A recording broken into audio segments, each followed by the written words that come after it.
Vande Mataram dear students. आज हम शुरू करने जा रहे हैं हमारा न्यू चैप्टर नंबर 12।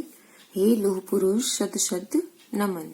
हे लौह पुरुष शत शत नमन एक कविता है जो बताई गई है सरदार वल्लभ भाई पटेल के बारे में। लौह पुरुष यानी आयरन मैन जो सरदार वल्लभ भाई पटेल को कहा जाता है। सरदार वल्लभ भाई पटेल हमारे भारत के प्रथम उप मंत्री तथा गृह मंत्री रह चुके हैं। उनके नाम से स्टैच्यू ऑफ यूनिटी बनाया गया है जो भरूच पे स्थित नर्मदा जिले के अंदर साधु बेट नाम की जगह है, वहां पे बनाया गया है। और यह स्टैच्यू ऑफ यूनिटी कंक्रीट और लोहे से बनाई गई है, जिसकी ऊंचाई 182 फीट है मूर्ति की, और आधार के साथ 240 फीट उसकी ऊंचाई होती है, जिसका निर्माण कार्य 2013 में हुआ था। और उसका उद्घाटन जब वो बन के पूरी तैयार हो गई तब उनका उद्घाटन 31 अक्टूबर, जब सरदार वल्लभ भाई पटेल का जन्मदिन है, उस दिन उनका उद्घाटन किया गया था। 2018 में है।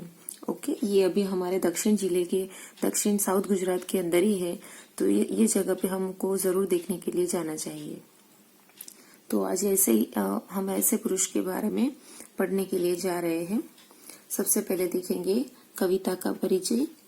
तो कविता के परिचय के अंदर है, इस कविता में स्वतंत्रता सेनानी लौह पुरुष सरदार वल्लभ भाई पटेल के भारत माता के प्रति प्रेम और गुणों का वर्णन किया गया है। ये कविता किसके बारे में है? सरदार वल्लभ भाई पटेल के बारे में, जिनको लौह पुरुष कहा जाता है, जो उनके द्वारा भारत माता के प्रति जिन्हों उनके प्रेम और गुण जो है उसका वर्णन ये कविता के अंदर किया गया है। कविता का उद्देश्य है दृढ़ संकल्प एवं साहस से चुनौतियों का सामना करने के लिए प्रेरित करना तथा राष्ट्र प्रेम की भावना जागृत करना। कविता किस उद्देश्य से यहाँ रखी गई है कि हमारे अंदर दृढ़ संकल्प आए और साहस और चुनौतियों का हम सामना कर पाए, उसके लिए हमें प्रेरित करने की तथा राष्ट्र प्रेम की भावना हमारे अंदर जागृत करने के उद्देश्य से ये कविता यहाँ पे रखी गई है। तो अब हम देखते हैं इस कविता को। पहले पूरी कविता को एक साथ पढ़ लेंगे, फिर उसका हम लोग अर्थ समझेंगे। अद्भुत अनुपम अद्वितीय मनुज था अपनी धुन का मतवाला, भारत का एक स्वर्णिम इतिहास उस लौह पुरुष ने रच डाला। था खंड खंड और बटा हुआ जो भारत उसके एक किया, जो भारत उसने एक किया, जो बिरले ही कर पाते हैं वह काम उसी ने नेक किया। सुन जिसकी सिंह दहाड़ों से शत्रु की नींदें उड़ जाती, जिसकी ताकत से डर डर कर दुश्मन की तोपें मुड़ जाती, जो अपने साहस से बढ़कर शत्रु से लोहा लेता है, अपना सर्वस्व भी जो हंसकर भारत माता को देता था, जो आंधी बनकर चलता था तूफानों से टकराता था, शत्रु को सच की ताकत से अपनी शर्तों पे झुकाता था। है राष्ट्र सदा सबसे पहले था एक ही जिसका नारा, अपने चरित्र और नीति से जन मन को लगता था प्यारा। है वसुधा ही परिवार मेरा सत्कर्मों से दिखलाता था, अपने अद्भुत संकल्पों से जो राष्ट्र प्रेम सिखलाता था। उस लौह पुरुष को करती हूँ शत शत वंदन शत शत प्रणाम, है भारत भूखे भाग्य तिलक जन मन पर अंकित है तव नाम। ओके, तो ये सुंदर कविता के रचयिता है चंद्रकला शास्त्री, जिनका उपनाम है चंद्र। तो अब हम उसके भावार्थ को समझेंगे। अद्भुत अनुपम अद्वितीय मनुज था अपनी धुन का मतवाला, यानी वो कैसे थे? सरदार वल्लभ भाई पटेल कैसे थे? अनुपम थे, अद्भुत थे। और अनुपम का अर्थ होता है जिसकी कोई उपमा न हो, यानी वो बहुत अच्छे थे, बहुत डिफरेंट थे। ओके, तो वो अद्भुत थे, बहुत अच्छे थे, अद्वितीय थे, यानी जिसके जैसा दूसरा कोई न हो, ऐसे वो यूनिक थे। मनुज यानी मनुष्य, अद्भुत, सबसे अच्छे और जिसके जैसा दूसरा कोई न हो ऐसे वो इंसान थे। था अपनी धुन का मतवाला, यानी वो अपनी धुन का यानी अपनी जोश का, मतवाला यानी मस्त था। उन्होंने जो, अब वो अपनी धुन के कैसे थे, मस्त थे। उन्होंने जो सोचा है वो करके दिखलाने वाले थे।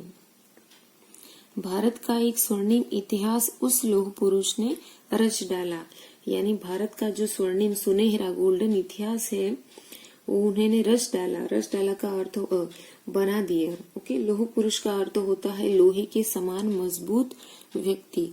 तो उन्होंने भारत का इतिहास सोने से बना दिया, सोने जैसा बना दिया। था खंड खंड और बटा हुआ जो भारत उसने एक किया, यानी भारत देश जब आजाद हुआ तो वो अलग अलग खंडों में बटा हुआ था। अलग अलग राज्य के रजवाड़े हुआ करते थे, तो उसमें भारत देश बटा हुआ था। तो उसने सबको एक किया। उन्होंने ये छोटे छोटे रजवाड़ों को मिक्स करके एक बना दिया। जो बिरले ही कर पाते हैं वह काम उसी ने नेक किया। बिरले का अर्थ होता है अनोखे। जो अनोखे लोग ही है वो ही ऐसा काम कर पाते हैं। तो उन्होंने ऐसा नेक यानी अच्छा काम किया। सुनी जिसकी सिंह दहाड़ों को शत्रु की नींदें उड़ जाती, यानी जिनकी सिंह की दहाड़ों, उनकी आवाज को क्या कहा जाता है, शेर के जैसा निर्भीक स्वर। उनकी आवाज कैसी थी, गर्जना की जैसी, सिंह की गर्जना की जैसी उनकी आवाज थी। तो उनकी जो सिंह की गर्जना की आवाज थी उससे शत्रु की नींदें उड़ जाती थी। यहाँ पे शत्रु की नींदें उड़ जाना वो एक मुहावरा है जिसका अर्थ होता है बेचैन हो जाना, परेशान हो जाना। जिसकी ताकत से डर डर कर दुश्मन की तोपें मुड़ जाती, यानी लोग सरदार वल्लभ भाई पटेल ऐसे इंसान थे, उनकी ताकत से दुश्मन की तोपें मुड़ जाती, यानी वो अगर हमारे देश के ऊपर हमला भी करना चाहता तो वो कर पाते नहीं था। उनका हमारे तरफ ऐसा करने का इरादा उनका बदल जाता था। जो अपने साहस से बढ़कर शत्रु से लोहा लेता है, जो अपने साहस यानी हिम्मत से भी बढ़कर, उनकी जितनी हिम्मत है उससे भी ज्यादा वो शत्रु से लोहा लेता है। शत्रु से लोहा लेना यानी शत्रु से मुकाबला करना। तो अपने साहस से भी ज्यादा वो शत्रु से मुकाबला करते थे, उनसे लोहा लेते थे। अपना सर्वस्व भी जो हंसकर भारत माता को देता। अपना सर्वस्व, सर्वस्व का अर्थ होता है यहाँ पे सब कुछ। वो अपना सब कुछ हंसकर भारत माता को देने के लिए तैयार थे। जो आंधी बनकर चलता था, तूफानों से टकराता था। सरदार वल्लभ भाई पटेल कैसे थे कि वो आंधी बनकर चलते थे। आंधी कैसी आती है, एकदम जो जोरों से आती है ना, तो वैसे ही वो आंधी की तरह वो चलते थे और वो तूफानों से टकरा जाते थे, यानी किसी भी चीज से वो कभी डरते नहीं थे। शत्रु को सच की ताकत से अपनी शर्तों पे झुकाता था, यानी दुश्मन है उसको वो अपनी सच्चाई की ताकत से अपनी शर्तों पे, शर्तों का अर्थ होता है अपने नियमों से वो झुका देता था। उनके पास कौन सी ताकत थी, सच की, सच्चाई की ताकत थी। तो वो सच्चाई की ताकत से दुश्मन को अपने नियमों पे, अपने शर्तों पे झुका देते थे। है राष्ट्र सदा सबसे पहले था एक ही जिसका नारा। उनका नारा क्या था कि राष्ट्र सबसे पहले है, बाकी सब कुछ बाद में, ऐसा उनका नारा था। अपने चरित्र और नीति से जनमन को लगता था प्यारा। उनका चरित्र का अर्थ होता है स्वभाव, विशेष गुण, यानी उनके विशेष गुण के कारण और उनकी नीतियों के कारण वो सबको कैसे लगते थे, प्यारे लगते थे। जनमन को यानी सब लोगों को वो प्यारे लगते थे। नीति का अर्थ होता है उनकी युक्ति की। फिर है वसुधा ही परिवार मेरा, सत्कर्मों से दिखलाता था। वसुधा का अर्थ होता है धरती, यानी पूरी धरती ही मेरा परिवार है, ऐसा वो अपने सत्कर्मों से यानी अपने अच्छे कार्यों से सबको दिखाते थे कि धरती के सब लोग ही उनके परिवार है, ऐसा वो सबको दिखाते थे अपने कार्यों से। अपने अद्भुत संकल्पों से जो राष्ट्र प्रेम सिखलाता था। उनके संकल्प कैसे थे? अद्भुत थे। संकल्प का अर्थ होता है प्रतिज्ञा, यानी उनकी प्रतिज्ञाएं अद्भुत थी जो हमें राष्ट्र प्रेम सिखाती है। उस लौह पुरुष को करती हूँ शत शत वंदन, शत शत प्रणाम। तो ऐसे जो लौह पुरुष है जिनके बारे में इतनी सारी बातें बताई गई है, तो ऐसे लौह पुरुष को मैं शत शत वंदन करती हूँ, 100 प्रणाम करती हूँ। है भारत भूखे भाग्य तिलक, जनमन पर अंकित है तव नाम।